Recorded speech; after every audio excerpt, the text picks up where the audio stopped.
Hello, I'm Dr. Terry James Gingras, and this is Dr. G's ADHD Chat. And we are the show that is all about trying to make the world safe for ADHDers. I am a clinical neuropsychologist in private practice. I spend at least half of my time, if not more, working with ADHD individuals, families, parents, spouses, etc. I'm also the father of an ADHD child, and we started out back in the days when people didn't know too much about ADHD. Right now I was just reading somewhere that more than 1,000 articles are published every year on ADHD now. Back when I was a young father, we didn't have that much information. We honestly weren't sure what it was, what caused it, how to treat it, and if there really was such a thing. This is in spite of the fact that, as I've done over the years, I've worked in this area for a long time, for almost 40 years now. But now that I've worked in it, I recognize that the first time ADHD was mentioned in a medical journal was like in the 1700s, 1790 something, by a Scottish physician who described ADHD very, very clearly. They used a different name, of course, but they described it that way. And also treatments, as I've become more knowledgeable about the field. The first treatment of ADHD with stimulant medication was in 1937. So there's a body of information that's around, but most of us didn't have access to it. Even those of us who were in the field that should have probably known more about it. And our training did not really include much, if anything, about ADHD. That wasn't part of the curriculum. So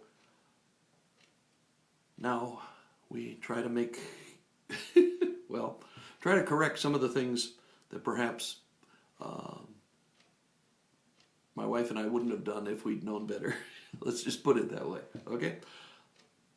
We're talking about the holidays, okay? This is the third in a series. We've talked about staying home and dealing with the holidays with your ADHD child. We've talked about travel with your ADHD child.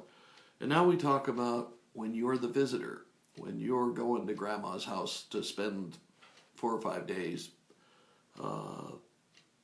or your sister's house or wherever, but just you're going somewhere else for the holidays.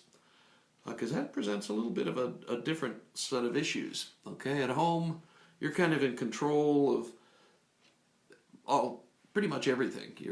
Of course, you're trying to be a good host and all that, but still, your child knows where he's going to sleep. He knows what the routine is going to be for meals and all that sort of stuff. When you go to somebody else's house, who knows what's going to happen? I know when I was a young father, we used to visit my in-laws a lot.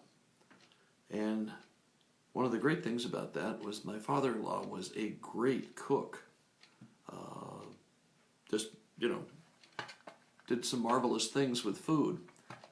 The unfortunate thing was he was slow, very methodical, very, oh my God, are we ever going to eat dinner?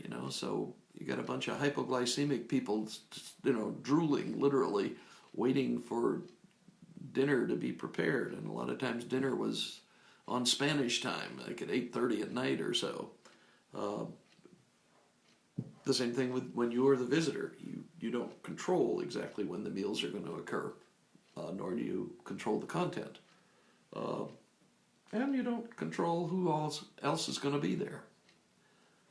And even up to the point of, where is your ADHD child going to sleep?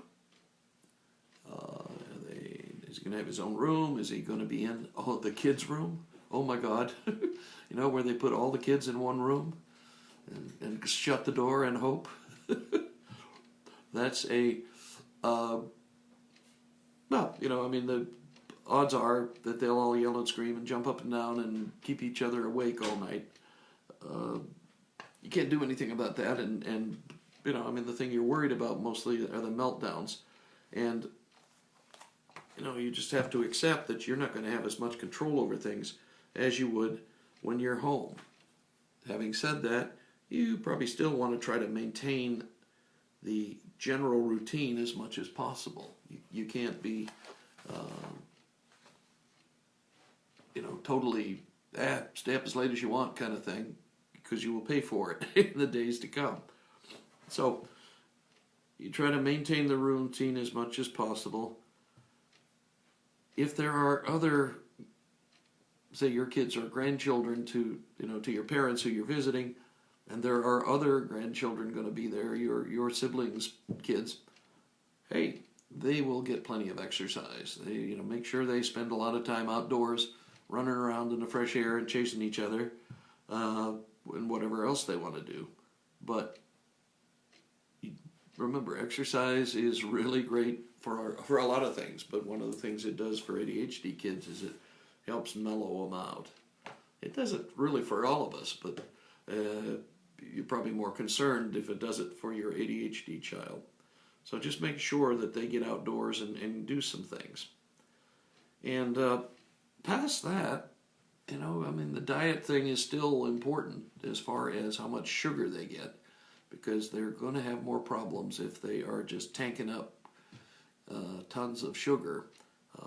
Remember the whole hyperglycemic to hypoglycemic thing, where you eat a bunch of candy, desserts, whatever, and your sugar is way up in the air, and then your pancreas kicks in and starts secreting insulin by the gallons, and your blood sugar goes down to real low levels. And that typically happens in like 20 or 30 minutes. So it's a pretty extreme change, and it's not comfortable, for anybody. But in an ADHD child, you're more likely to have some kind of acting out kind of thing, when either way high or way low. So try to maintain at least some control over the diet. Yeah, they can have grandma's cookies, but maybe a little protein in between, that kind of thing. It's not gonna be good. Let's just say that. If they're zonked for the whole 4 or 5 days that they're there, I mean, okay. So being way up or way down is not going to be fun for anybody. And some things I haven't talked so much about, but is probably more noticeable when you're the visitor and you don't have as much control, is remember you're not going to be much good at helping your child and keeping things cool, if you will, if you're all stressed out. And Lord knows Christmas is a time of great stress, when you're supposed to buy presents for everybody that they will love, and you're supposed to get the best deals you can, and you're supposed to get it all done by such and such a date and in the mail so it gets there by Christmas. Or if you're delivering it yourself, you've got a big stack of presents that have got to go, and they've got to be wrapped and all that kind of stuff. And for some people, that's a time when they worry most about money, that they won't have enough to pay the bills on the new year, and that's a major issue. And the other things that you worry about or are concerned about, at this time of year is, are you in the holiday mood? Are you as cheery and happy as you're supposed to be? And if you're not, what's wrong with you? And that's, for a lot of people, that's a big deal. I mean, expectations will kill you, So have reasonable expectations of yourself, of the holiday season, and of your family, including your ADHD child. Lord knows that in Christmas time they're going to try to do the best they can, but sometimes that's there's still going to be issues. But you've got to understand that that's to be expected. That's just normal kid stuff. And if we had more of a tolerance for normal ADHD kid stuff, probably we'd all be much happier. Your ADHD child is a little bit more spring-loaded to go off and have a meltdown or something like that if things don't go as well as he or she wants, or exactly as he or she wants, as I recollect. But, you've got to expect some of that. And just your job is to try to stay calm and focused and composed while you're dealing with that. And that's requires that you do at least something towards taking care of yourself. All the things we talked about to improve your ADHD child's behavior and control is also important to you. That is, that you follow your routine, that you get the kind of sleep you're used to getting, and that you get some exercise. It doesn't have to be training for a marathon, but 30, 40-minute walk every day is kind of minimal, and that gives you a little bit more energy to deal with stress and commotion. And don't try too hard, okay? It's not going to be perfect. It never will be. It never has been in the history of man. So just expect that things are going to occasionally get a little bit out of line, and you're much better off handling it if you can stay calm and composed, if you can be a calming influence in the room rather than another adult screaming at a kid. That never works out very well. And probably one of the bigger things you need to do is enjoy your kid. We don't talk about this enough when we're talking about ADHD. But ADHD kids are kind of neat, I mean, they're quick on the take, they're fast, they're funny, they have good senses of humor, they like to contribute. So enjoy that. Enjoy their excitement, enjoy their energy. That's really important. Laughing, in addition to exercise, cures a whole bunch of life's ills. And, ADHD kids generally love to laugh. Sometimes it's stuff we don't think is so funny, but, they still love to laugh. So it's important for you, as the parent, to be able to laugh with them and to show them that a good sense of humor is really important to life. And like I said, most ADHD kids have pretty good senses of humor, and they're pretty much aware of inconsistencies,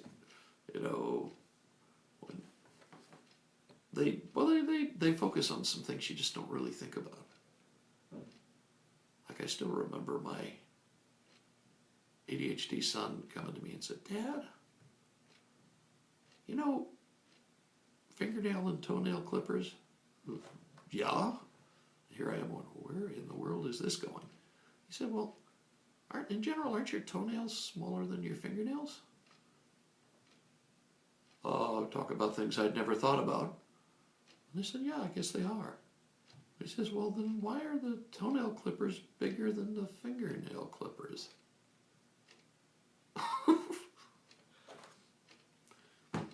They appreciate that. Appreciate that they can look at stuff and say, "Whoa, that's inconsistent. What's going on there?"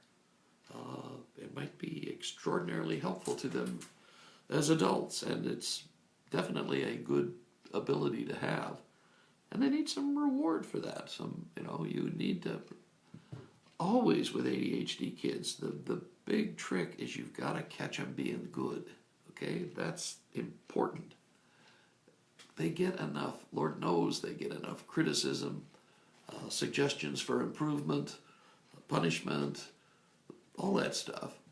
And one of the biggest battles as a parent of an ADHD kid is getting them through the school system to adulthood with reasonably positive self-esteem. Because believe you me, they are not designed for the system we've got. Okay? So when you're with your family and you're visiting your extended family, and you want to give your ADHD child a chance to feel good about himself or herself, okay, that they do some things that you appreciate, or they are some things that you appreciate. That is so important, and I don't think we emphasize it enough. We're always talking about how do we control their behavior, and how do we make sure they don't have a blow up, and how do we, this, that, or the other. And I think sometimes we get over focused on that. In general, they're going to find themselves. Okay, if they are been trained to be resilient and have a positive view of themselves, they will find themselves and they will go in a direction that's good for them. We probably worry too much about our ADHD children. I'm sure the first helicopter parents were probably parents of an ADHD child. And I understand the impulse, and I've been there myself. You've got to have the belief that what you teach them about themselves, in terms of that they have positive abilities and positive talents and can do lots of positive things, even if they're really lousy at turning their homework in on time. They're never going to have a job where they turn their homework in on time. They'll have other things they're supposed to do on time, but hopefully they'll be in areas they like more than certain school projects, which, odds are your child will have 2 or 3 subjects that he or she really likes, and 2 or 3 subjects can't stand. Okay? And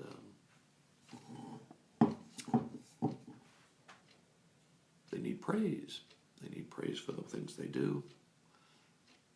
Recognition that there are some things they should be doing better, but not dad or mom blowing up and having a screaming fit about it. Okay, and likewise, when you take them to the extended family, there are going to be some moments that are perhaps less than ideal, okay? But the trick is to defuse it. Get the negative energy out of it as fast as you can, and you do that by not contributing any more negative energy to it. Coming charging into a room where kids are screaming at each other and you start screaming at them too, that just adds to the confusion and the mess. So your job is to come in calmly, figure out what's going on, calm everybody down. Sometimes it's as simple as taking everybody outside to throw a football or a frisbee or something. Sometimes just take your child out and let him have some special time just with you. Try to make it a little bit special too. Don't make that to be it, but don't try to con them. No, you can't con an ADHD kid. They see right through that stuff. So you got to be genuine with them. Gee, I like that point. I might have to remember that for later on. That would make a really good book title. Okay, there we are, showing my distractibility. I'm Dr. Terry James Gingras, and this has been Dr. G's ADHD Chat. And I hope some of these tips of the last few weeks will be helpful to you as you soldier on through the holiday season. And remember, this is the show designed for ADHDers, to make the world safe for ADHD. Because remember, normal people don't change the world. So your child may be the one that changes the world for the better. So encourage him or her. And we will see you. Thank you for watching. Oh, and I'm available at I am available at terrygingrassphd.com. Gingras is Gingras. Terry is with a Y, please. I have enough people thinking I'm a woman without, just by looking at my name, of course. Okay, so we'll catch you next time. And happy holidays.